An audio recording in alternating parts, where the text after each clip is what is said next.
back in row number 6, Takuma Sato and JP de Oliveira. And that is the way you pronounce it. I know there's an R in there, but we asked and we got the information from the horse's mouth.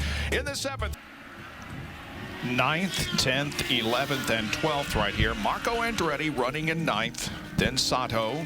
And Marco's not on the reds. He's on the blacks, so he's got a lot of cars behind him that are on the reds. And Marco was the highest qualifier in 10th to start on the primary tires. And it was interesting. This race is the first time I can remember that it was evenly split at the start of the race. Michael Andretti, of course, watching to see if he can, if his son can hang in there on the blacks, because that's part of that strategy. Put him on, and he'll be thinking, I need an opportunity to get my son off of those, because today you want to be on the reds. But he's not. Yeah, we're 13 laps in, so do you go for the pit window? Or if these guys get by, do you just duck in and change the tires? Well, typically, if you went to primaries to start, you would think that means you're going to go with the 3-stop strategy. Kevin? That answers the question. They went out fast, then they thought better of it. They slowed down. Whoops. Well, Takuma Sato, yeah. JP de Oliveira is also, I believe, the one that went off course. You know, Robin, I learned you don't want to take out the Japanese hero when you're in Japan. I'm speaking from experience, of course. These 8 cars were running nose to tail for many laps, and de Oliveira decided that he was going to give it a whirl, but it didn't work. And when they collided, you see it actually knocked the wheel out of his hands. He'll come flying up the inside, and pow, right there, you could see his hands did JP. It came right off of the steering wheel in the impact, and they both recovered. JP's going to need an armed guard to leave the track. Just like Wally at Suzuka a few years ago. Call me, I got the number. Tell the people that story.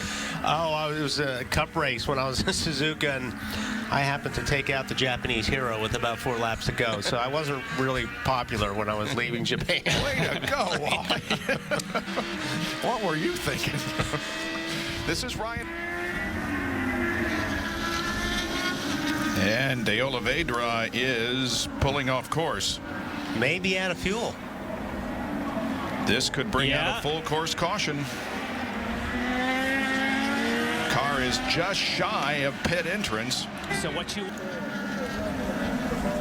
Homatro's safety vehicle comes to the aid of the new kid in town, JP de Oliveira, who has a lot of experience at this racetrack and had big hopes for his first ISOT IndyCar Series event.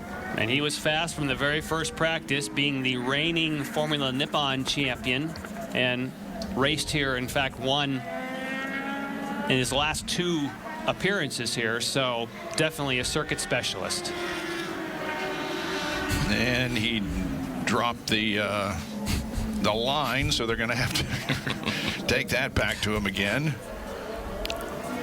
This is good in a way, though, Bob, because every single lap under caution gives you more fuel, gives you an opportunity to do what both Robin Miller and Wally Dallenbach say they hate, and that is run on fuel numbers. And when you have cautions, you don't have to. So there you go. Yeah, and you know, when you guys race, the last thing people want to hear on television, a guy say, "Oh, I'm saving fuel." Oh.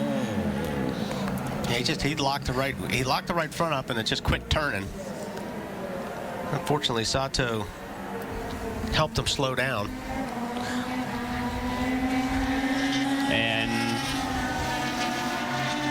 But shortly after that, de Oliveira, his car came to a halt just off the racing surface, but it has resulted in the first full course caution of the race. There is Takuma Sato. He is currently running in the 20th position. We're under a big swing at it in the race. He lost a few spots in that first inning. He had fallen back to 10th, but then major problems on that pit stop. They dropped a wheel nut, and that lost him 12 positions on track. So Hinchcliffe, who started up front, is now running at the back. Wow.